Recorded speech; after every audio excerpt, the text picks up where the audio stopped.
Assalamualaikum warahmatullahi wabarakatuh. Halo pemirsa, apa kabar Anda hari ini? Semoga selalu sehat dan juga tetap semangat dalam beraktivitas. Senang sekali saya Nur Harisya Pratiwi kembali hadir menjumpai Anda kali ini dalam program Zona Tani. Pemirsa, ikan gabus ini menjadi salah satu jenis ikan yang menjadi primadona di Sumatera Selatan. Selain menjadi favorit untuk konsumsi bagi masyarakat, namun juga memang pengusaha restoran atau rumah makan pun juga masih mencari ikan gabus karena selain bisa menjadi bahan olahan pempek, lalu juga bisa diolah sebagai pindang dan jenis makanan lainnya. Tentu hal ini juga yang menjadi menarik tentunya ya di Sumatera Selatan. Bagaimana sebenarnya pengembangan ikan gabus di Sumatera Selatan. Kita akan ketahui lebih lanjut dalam Zona Tani hari ini. Sudah hadir di studio bersama saya Kabid Perikanan Budidaya Dinas Kelautan dan Perikanan Provinsi Sumatera Selatan Bapak Karna SPI MSI. Assalamualaikum Pak Karna. Waalaikumsalam. Apa kabar Pak? Dan Mbak Caca. Baik. Baik ya Pak ya. Alhamdulillah. Wah, ini saya tertarik sekali nih Pak ya kalau berbicara mengenai ikan gabus karena menjadi salah satu ikan favorit juga nih Pak di Sumsel kan ya. Pempek kalau pakai ikan gabus, waduh rasanya udah mantep banget ya Pak. Pindang juga seperti itu dan juga nggak jarang yang mungkin banyak yang beternak ikan gabus ini sendiri. Nah, sebenarnya kalau potensinya ikan gabus di Sumatera Selatan itu gimana Pak Karna? Iya, baik Mbak Caca, pemirsa sekalian. Perlu disampaikan bahwa Provinsi Sumatera Selatan itu memiliki potensi luar biasa dalam hal perairan umum, terutama rawa ya. Jadi Mbak Caca, rawa di Sumatera Selatan itu kurang lebih 3 juta hektar. Dan perairan umumnya itu kurang lebih 2,5 juta hektar. Ini luar biasa, potensi yang harus dimanfaatkan sebaik-baiknya. Jadi perikanan di Sumatera Selatan ya Mbak Caca, ini sudah menjadi ikon perikanan nasional. Dalam hal ini ikan-ikan di Sumatera Selatan bukan saja ikan-ikan yang terkenal seperti gabus, ikan ekonomis lain ya seperti patin, nila, lele itu sudah menjadi ikon nasional. Bahkan ini patin kita, patin Sumatera Selatan sudah menjadi perikanan yang produksinya peringkat 1 di tingkat nasional ya. Ini luar biasa sekali. Apalagi kalau kita lihat pengembangan ataupun juga kebijakan pengembangan dari Kementerian Kelautan Perikanan itu adalah untuk pengembangan ikan komoditas lokal, potensi lokal itu ya. Potensi lokal itu diantaranya Sumsel ini patin, lele, nila. Nah, sekarang gabus. Gabus ini benar-benar luar biasa. Karena rawa ini ya, Mbak Caca ya, rawa ini adalah habitat gabus. Jadi di seluruh rawa Sumsel itu ada gabusnya. Bahkan sampai rawa di perairan yang agak asin. Jadi saya pernah ke air Sugihan ini di Oki Mbak Caca ya. Di perairan hampir dekat pantai itu masih ada gabus. Jadi potensi gabus di Sumatera Selatan merupakan potensi yang utama yang harus dikembangkan. Terlihat dengan luasannya sampai 2,5 juta hektar potensi dari perairan umum atau perairan Sumatera Selatan. Demikian, ini terkait dengan potensi ya Mbak Caca ya. Jadi kita kalau umpama berbicara potensi tidak akan ada habisnya untuk Sumatera Selatan. Gitu. Dan salah satunya yang mau diangkat, yang mau dikembangkan juga adalah ikan gabus ini ya Pak ya. Nggak mau kalah pastinya dengan ikan patin yang sekarang komoditasnya nomor 1 di nasional. Kita juga pengen nih gabus dari Sumsel ini juga demikian gitu kan. Nah sebenarnya alasan utamanya kenapa ikan gabus ini dikembangkan di Sumatera Selatan kenapa Pak? Apakah spesialnya memang di Sumatera Selatan karena tadi ya seperti yang Bapak sampaikan rawa kita, perairan umum kita banyak dan lain sebagainya. Ya, memang terkait dengan mengapa sekarang gabus yang harus dikembangkan karena kita lihat ketika berbicara untuk kuliner, untuk kebutuhan apa-apa yang mungkin dijadikan bahan-bahan UMKM, pempek, kempang dan lain sebagainya. Dan juga sekarang masuk ke kebutuhan untuk kesehatan. Jadi kebutuhan gabus untuk Sumatera Selatan untuk per tahun ini sekitar 150.000 ton, Mbak Caca. Wow. 150.000 ton ini kebutuhan gabus untuk Provinsi Sumatera Selatan baru tercapai sekitar 20,8 ton. Ini dari budidaya dan sekitar 1.000 atau sampai 5.000 ton dari penangkapan. Jadi sangat jauh sekali, sangat jauh kebutuhan dan produksi yang bisa dihasilkan di Sumatera Selatan. Untuk itu maka ini menjadi dasar gabus di Sumatera Selatan harus dikembangkan ya. Karena memang kebutuhannya sangat tinggi gitu ya Mbak Caca. 150.000 ton Pak untuk Sumsel, tapi 28.000 tonnya baru dari budidaya. Waduh, sayang sekali ya Pak ya kalau potensi sebesar itu kita masih belum bisa mengembangkan baik dari masyarakat seperti itu kan. Nah, kalau di Sumatera Selatan sendiri sebenarnya apakah sudah ada kolam percontohan nih Pak? Karena kan pasti masyarakat kalaupun ingin budidaya ikan gabus ini kan harus tahu nih seperti apa gitu. Nah, kalau kolam percontohannya sendiri di Sumsel sudah ada belum Pak? Ya, itulah makanya bersamaan dengan ini saya mengikuti diklat di Bandiklat BPSDMD Provinsi Sumatera Selatan harus melakukan atau harus ada inovasi aksi perubahan. Dalam hal ini saya harus mengembangkan inovasi. Nah, inilah inovasi yang akan kita kembangkan, kolam percontohan Mbak Caca. Jadi kolam percontohan yang akan kita bangun, yang akan kita bentuk itu di Musirawas. Ini akan kita laksanakan untuk penebaran benih di kolam percontohan sekitar minggu kedua Juli.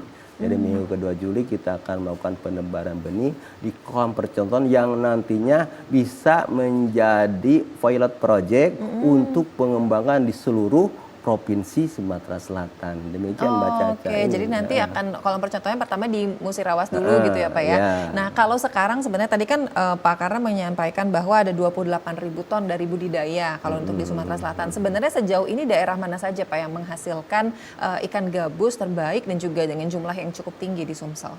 Nah, itulah. Jadi pada saat ini sampai saat ini produksi ikan gabus baru dihasilkan oleh 3 kabupaten.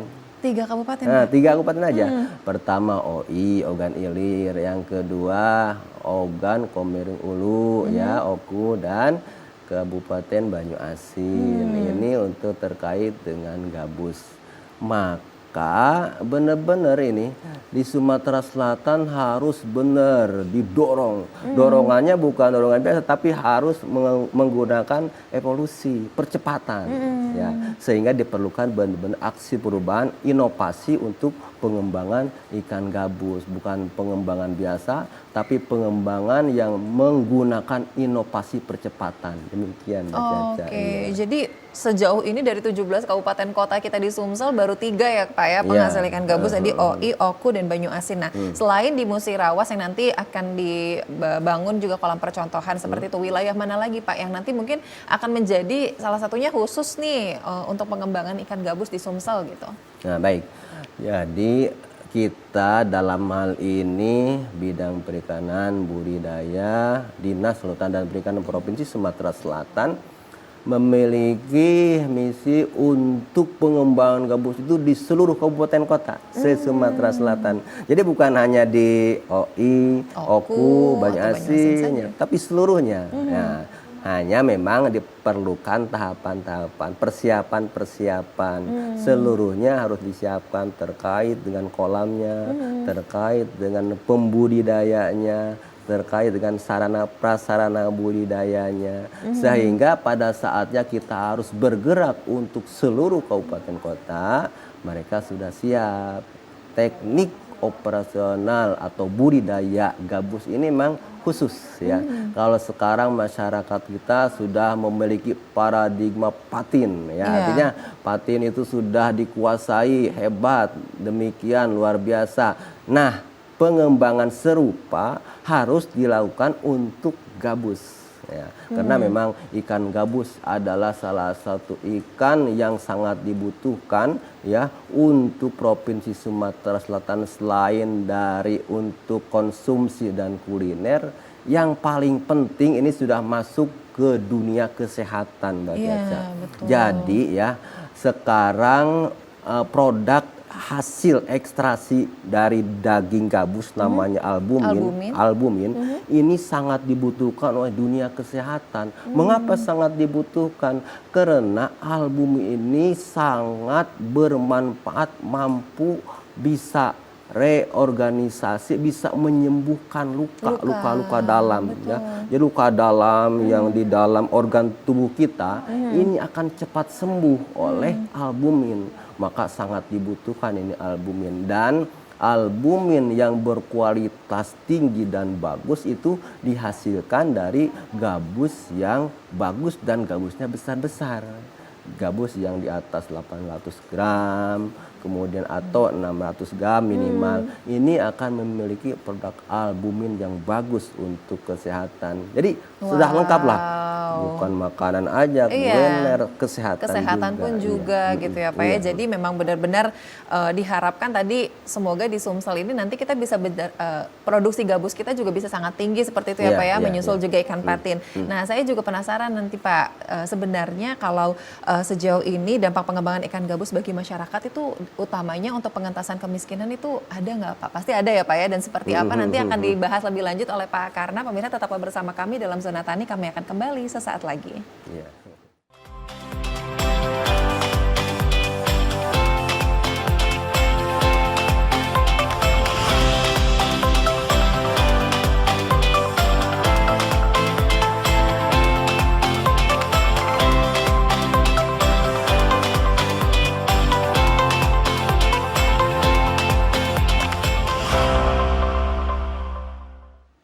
Baik pemirsa, terima kasih Anda masih bersama kami dalam Zona Tani. Saya akan kembali berbincang dengan Pak Karna. Tema kita hari ini yaitu pengembangan ikan gabus di Sumatera Selatan.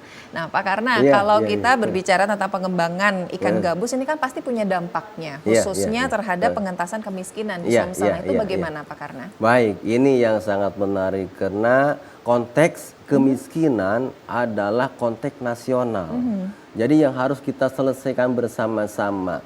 Kita berbicara ikan gabus, sekaligus kita mengentaskan kemiskinan. Bagaimana kita menjelaskannya? Gambarannya begini Mbak Caca. Jadi kalau kita bandingkan patin itu 1 kilo paling mahal. Mahal-mahalnya tuh 25.000. Udah di tingkat pasar. Jadi kalau di tingkat pembudidaya paling mahalnya tuh 20.000. Nah kalau kita bandingkan dengan gabus Mbak Caca. Gabus ini di tingkat pasar itu ya, di tingkat pasar bisa sampai 60 sampai 70.000. Bahkan kalau untuk masuk ke ekspor atau produk gabus yang untuk industri itu bisa 80.000 sampai 100.000 Mbak Caca.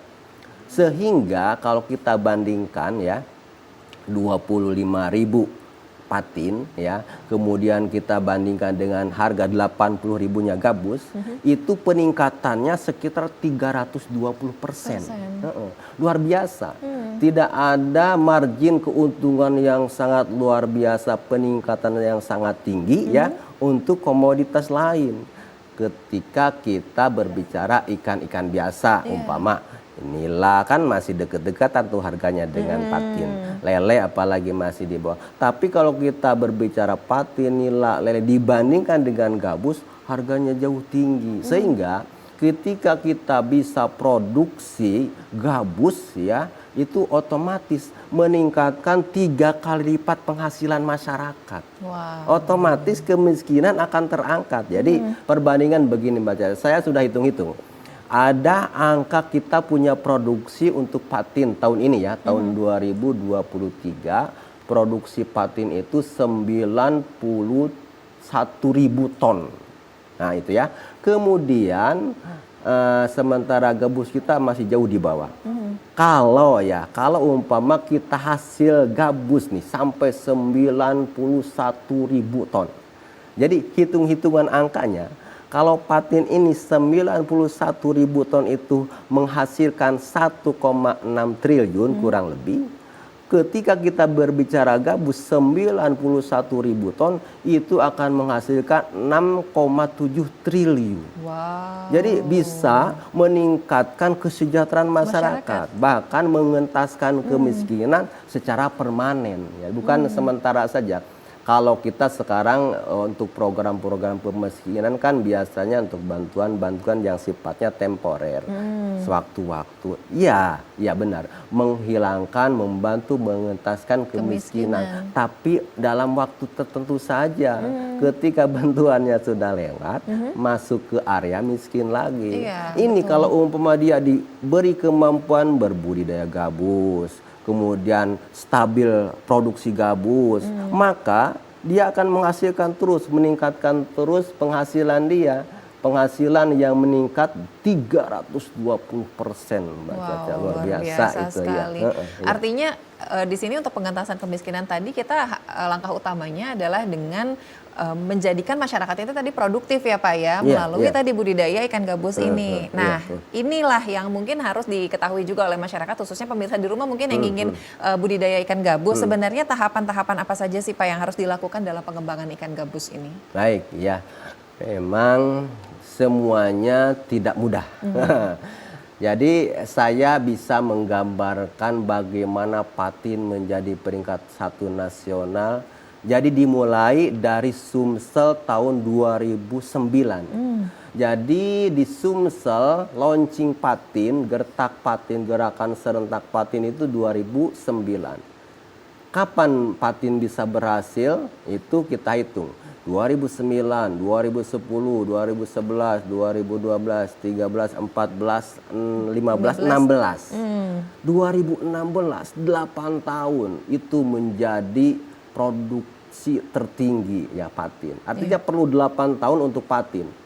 Tetapi kalau umpama kita mengikuti jejak patin yang sedemikian lama, itu artinya kita tidak belajar dari pengalaman. Nah, kita sekarang harus berbudidaya gabus dengan teknologi tinggi, cepat. Artinya tahapan yang harus dipersiapkan pertama SDM-nya. SDM-nya harus mampu berbudidaya gabus. Jadi kita ajari diklat, pelatihan, BIMTEK, bimbingan teknis. Kemudian kita ajari satu persatu, satu tahap demi satu tahap.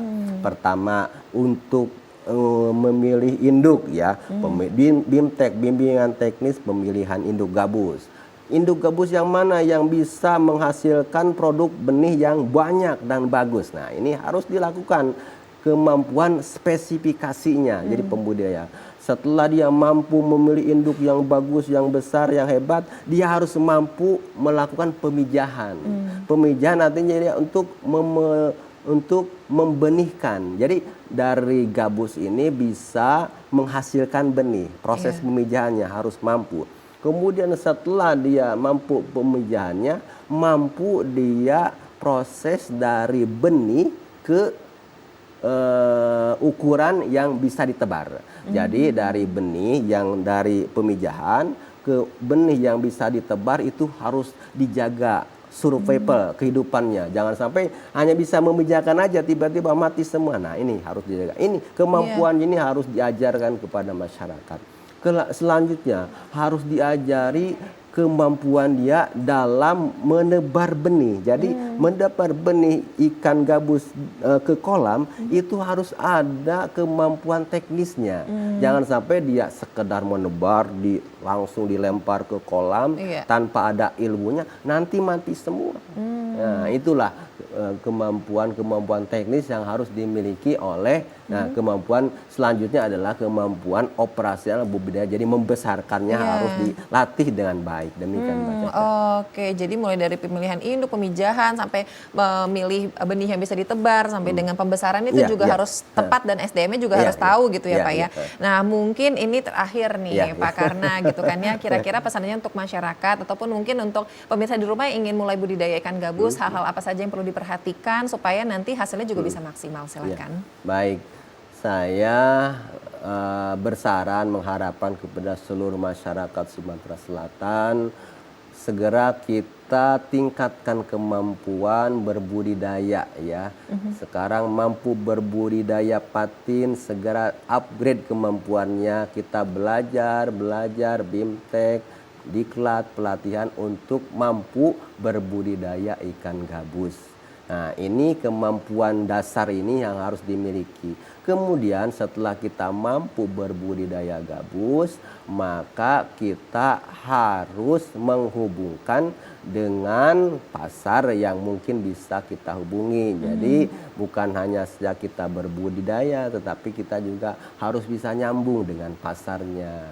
Ketika kita bisa nyambung dengan pasar, maka produk yang kita hasilkan nantinya langsung akan dipasarkan sehingga hasilnya langsung kita rasakan dan margin keuntungannya itu lebih besar dari ikan-ikan biasa. Dan kemudian selain itu juga ya selain kita untuk memasarkan produk gabus, kita juga ya keluarga-keluarga yang memiliki berbudidaya gabus harus juga konsumsi gabus untuk kesehatan keluarga. Demikian Mbak Caca. Oke, baiklah, luar biasa. Seperti tadi yang Pak Karna sampaikan ya, bahwa memang ikan gabus ini sudah menjadi ikan primadona seperti itu, dan dari harganya juga yang memang jauh lebih tinggi daripada ikan-ikan lain, dan selain itu juga tidak hanya untuk konsumsi saja tapi sudah masuk ke proses industri dunia kesehatan, dan bahkan bisa kita ekspor juga nih ke luar negeri. Jadi diharapkan semoga nanti pengembangannya semakin sukses juga ya Pak dan di sini juga masyarakat turut andil, pemerintah daerah pun juga turut andil dalam pengembangan ikan gabus di Sumatera Selatan. Terima kasih Pak Karna, Kabid Perikanan Budidaya Dinas Kelautan dan Perikanan Provinsi Sumatera Selatan telah bergabung bersama kami hari ini di Zona Tani. Sukses selalu Bapak. Sampai jumpa lagi di kesempatan selanjutnya. Dan pemirsa, itulah akhir perbincangan kami dalam Zona Tani. Akhir kata saya Nur Harisya Pratiwi pamit. Wassalamualaikum warahmatullahi wabarakatuh. Sampai jumpa. Waalaikumsalam.